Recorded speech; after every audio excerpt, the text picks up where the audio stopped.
दिनै जोंनि बिटिआर सरकारनि थाखाय गोजोनथाव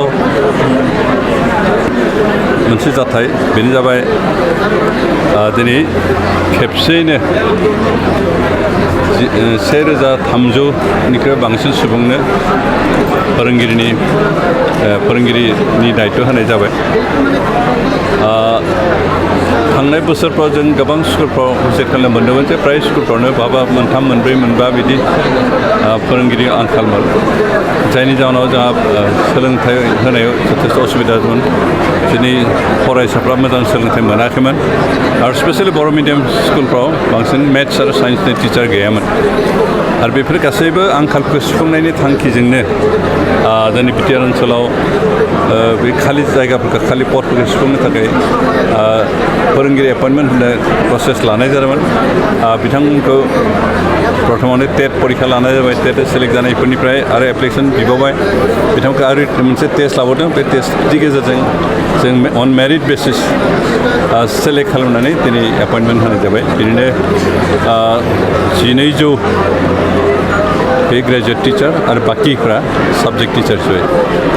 जों आसा खालामदों जायफोर गोदानै एपइन्टमेन्ट मोनबाय बिथांमोना गाव गावनि दायित्वखौ थिग मथे पालन खालामगोन आरो जोंनि सोलोंथाइ बिथिंखौ गोख्रों खालामनाय बिथांमोना बाहागो लागोन। मानोना फोरोंगिरि गैयैनि जाहोनाव जोंनि रिजाल्टफ्रा बारा मोजां जायाखैमोन, जेरावहाय जों 100% पास खालामो, बहाबा 50%, 25% गाहामल' पास जादोंमोन। खिन्थु जों आसा खालामदों एबारनिफ्राय दिनै जिहेतु निजुक्ति मोनबाय, बे निजुक्ति मोनखांनायनि उनाव जिहेतु रेगुलार क्लास जासिगोन, मोजां फोरोंगिरिफोरनि मेरिट बेसिस एपइन्टमेन्ट एसे मोजां ब्रिलियेन्ट गथ'फ्रानो एपइन्टमेन्ट मोनदों आरो बेनिखाय बिथांमोना मोजां सोलोंथाइ होनानै जोंनि सोलोंथाइफोरनि रिजाल्टखौ मोजां खालामगोन। जों आसा खालामो जे सोलोंथाइ बिफाना जिहेतु बयनिख्रुइ गुरुत्वसिन बिफान হয় आरो बेनि गेजेरजों दिनै समाजा दावगायो, जोंनि ओनसोला दावगायो, मानसिफ्रा गोरों गोरा जायो, मानसिफ्रा गियानि जायो। बेनिखायनो बेबायदि गुरुत्वपूर्ण बिफांखौ जौगाखांहोनो थाखाय जोंनि जि फोरोंगिरि एपइन्टमेन्ट होबाय बिथांमोनखौ जों बेस्ट अफ द बेस्टफोरखौनो जों एपइन्टमेन्ट होनाय जादों आरो बेनिखाय बिथांमोनखौ जों मोजां फिथाइ आसा खालामदों आरो बिथांमोना निस्सय गावनि दायित्वखौ थिग मथे पालन खालामो। जों नुबाय जे बर'फोरनिख्रुइ आइजोफोरनि जिथु अनजिमा दिनै थिसनथाइ लानो फैनाया गोबांसिन, बे बेलायाव मा बुंगोन? दा जिहेतु समाजा सोलायबाय, बिनिफ्राय आइजोफ्राबो सोलोंथाइ बिथिं जथेस्थ' दावगाबोबाय आरो नुदों जे थांनाय फ्राय 4-5 बोसोरसोनि जिखिनि मेट्रिक बा हायार सेकेन्डारि बा डिग्रिनि रिजाल्ट, बेवहाय आइजो बिजाथिफ्रासो बांसिन मोजां रिजाल्ट खालामो,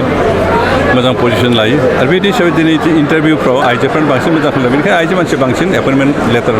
लानो फैदों, खारन बिथांमोना बांसिन सिलेक्ट जादों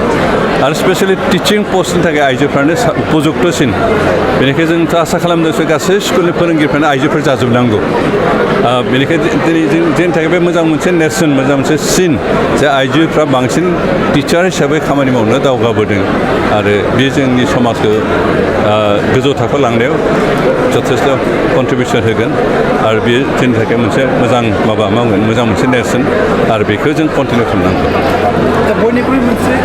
बोल्डआव थाबाय थानाय जे बिटिआर गोजोन गोरोबथानि दफा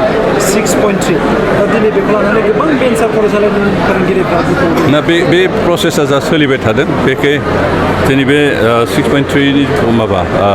बर' मिडियाम स्कुल आरो बिटिआर ओनसोलाव थानाय गासैबो प्राइभेट स्कुलफोरखौ प्रभिन्सियेलाइज खालामनाय, ओमफ्राय बिटिसिनि बाहेरायाव थानाय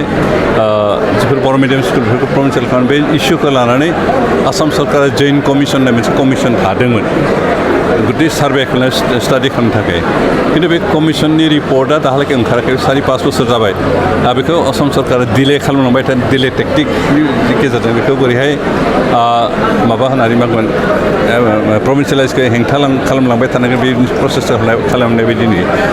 बेनिखायनो जोंहा एपइन्टमेन्ट बे प्रसेसा नांथ'बाय थादों। जों खिन्थु सरकारखौ प्रेसार होबाय थादों, जिखुनु प्रकारिबाबो जइन्ट कमिसन रिपर्टखौ होनांगौ, प्रभिन्सियेलाइजखौ थाबैनो खालामनानै जों दाबि खालामबाय थानाय जादों। माखासे दिनै मोनसे अजद लाबोदों, माने रांनि बिनिमयावसो साख्रिखौ दिनै होदों। बे हाग्रामानि समाव जायफ्रा बेबायदि रां होनानै एपइन्टमेन्ट मोनदों, हयथ' बिथांमोना बेखौ सानदों, खारन जिबौआव सानफ्रामबो जिबौनि आथिंखौ नुयो। दा बिथांमोना हाग्रामा सरकारनि जायफोर लोब्बा होग्रा बिथांमोना हाग्रामानि समाव फैसा होनानै साकरि मोन्दोंमोन बा फैसा लानो साकरि होदोंमोन बेनिखायनो बिथांमोना बेखौनो सानदों जे इउपिपिएल सरकाराबो रां होनानैसो एपइन्टमेन्ट लाङो खिन्थु जों बिदि रां होनायनि जेबो कारबार गैया जोंनि एपइन्टमेन्टआ अन मेरिट बेसिस जायफ्रा रिटेन टेस्टआव मोजां खालामदों जायफ्रा वाइभा मोजां खालामदों बिथांमोनखौसो एपइन्टमेन्ट होदों खिन्थु जायफ्रा रिटेन टेस्टआव सेलेक्ट जायाखै आरो वाइभायावबो मोजां जायाखै बिथांमोनखौ एपइन्ट होनाय बाथ्रा गैया आरो बेबायदि माबाफोर स्पेसिफिक जुदि केस मोन्दों बिथांमोना जोंनो प्रमानखौ होदों जों बिनि सायाव एक्सन लागोन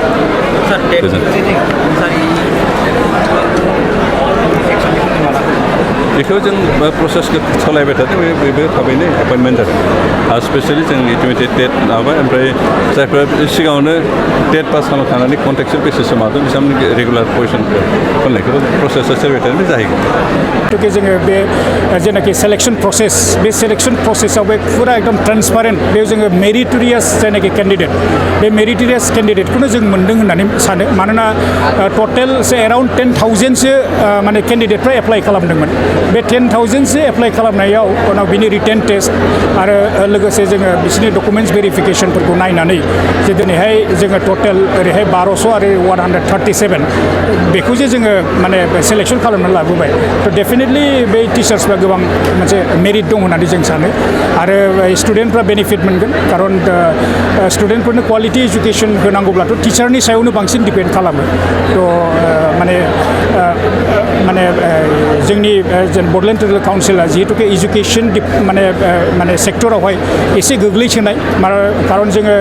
जोंनि रिजाल्टफोरखौ जुदि नायोब्ला थ' एसे माने मेट्रिक परिखायाव जोङो रिजाल्टआ जोंना एसे गाहायाव थाबाय थायो क'क्राझार डिस्ट्रिक्टखौनो होन उदालगुरिखौनो होन नङा होमबा चिराङा बे बोसोरनैसोआव एसे मोजां देखायदों आरो बाक्सायाबो एसे मोजां देखायदों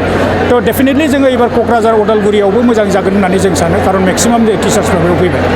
आरो नैबेनि सिलेक्सन प्रसेसआव आं बुंनो सानो जे जिहेतुके जोंनि अनारेबल चिफ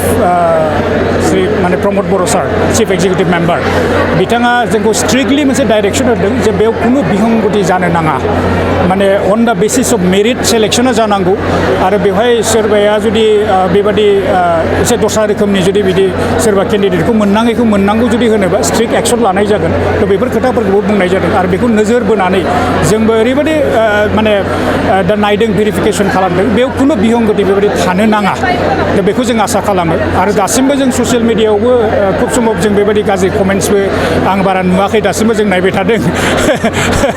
बिदि आरो खिन्थु बेवहाय नोंथांमोननि ससियेल मिडियायावबो फैबाय थादों जे बेयाव थाखा फैसा सोलिदों माबा सोलिदों खिन्थु आं सानो बेयाव खुनु थाइसेबो थाखा फैसा सोलियाखै आरो नोंथांमोना जुदि नुदोंब्ला आंनो देखायफै आंनो प्रुफ खालाम जुदि लामारदोंब्ला सोरबाफोर आंनो प्रुफ खालाम जों बिनि एगेन्स्टआव जों एक्सन लागोन काटअफनि सायाव कमप्लेन माने मा कमप्लेन फैदों आं बेखौ मिथिया काटअफआ जाहैबाय मा डिफारेन्ट रोखोमनि काटअफ थायो जोंहा बेयाव काटअफ मार्कसा एथ' मोनोब्लानो सापज 60 काटअफ मोनोब्लानो साख्रि मोनगोन बे नङा जोंहा बेसेबां भेकेन्सि दङ नङा होमबा सापज 10टा जुदि भेकेन्सि दङब्ला बै मेरिटनिफ्राय 10 जनसिम बेनो काटअफ जाहैबाय नङा होमबा गतिके बे हिसाबाव जोङो साबजेक्ट वाइज आरो साबजेक्ट वाइज जों काटअफ खालामनाय जादों नोंथांनि बायदिबा बेयाव जेबो जेंना गैया 100% थेंक इउ